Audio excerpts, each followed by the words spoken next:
الحمدللہ رب العالمین والصلاة والسلام علی سید المرسلین اما بعد۔ قربانی کرنا نبی علیہ الصلاۃ والسلام کی سنت ہے اور آپ نے قربانی کرنے کی بہت زیادہ ترغیب دی ہے، اس بارے میں تاکید فرمائی ہے۔ چنانچہ آپ فرماتے ہیں، ابن ماجہ کی حدیث ہے کہ جس کے پاس قربانی کرنے کی گنجائش ہو، طاقت ہو، پھر بھی قربانی نہ کرے، وہ ہماری عیدگاہ کے قریب بھی نہ آئے۔ تو اس سے پتہ چلا کہ قربانی کا جانور ذبح کرنا چاہیے اور قربانی کرنی چاہیے۔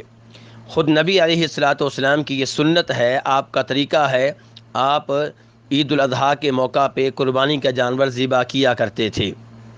آج کل کئی ایسے لوگ ہیں جو خود قربانی کرنے کی بجائے قربانی کے جانور کی قیمت غریبوں اور مسکینوں کو دیتے ہیں، بلکہ دوسرے لوگوں کو بھی اس بات کی ترغیب دیتے ہیں۔ یاد رہے کہ یہ عمل درست نہیں ہے، یہ نبی علیہ الصلاۃ والسلام کی سنت سے اعراض ہے، یہ شریعت سے اعراض ہے۔ شریعت نے یہ نہیں کہا کہ آپ قربانی کے جانور کی قیمت غریبوں کو دیں، بلکہ شریعت یہ چاہتی ہے کہ آپ اللہ کی راہ میں قربانی کا جانور ذبح کریں۔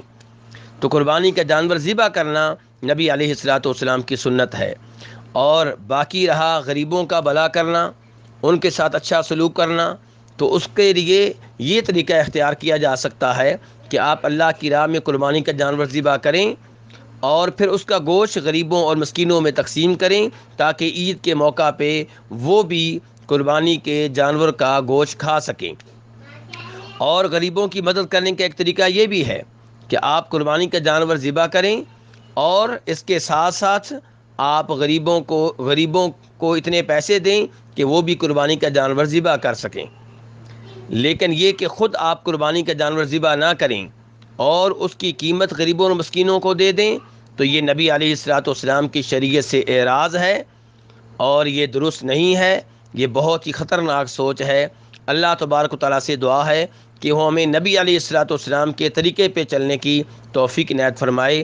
آپ نے فرمایا تھا، فمن رغب عن سنتی فلیس منی، جو میرے طریقے سے اعراض کرے، میری سنت سے اعراض کرے، وہ میرا نہیں ہے۔ اللہ تعالیٰ ہمیں نبی علیہ الصلاۃ والسلام کا سچا پیروکار بننے کی توفیق عنایت فرمائے۔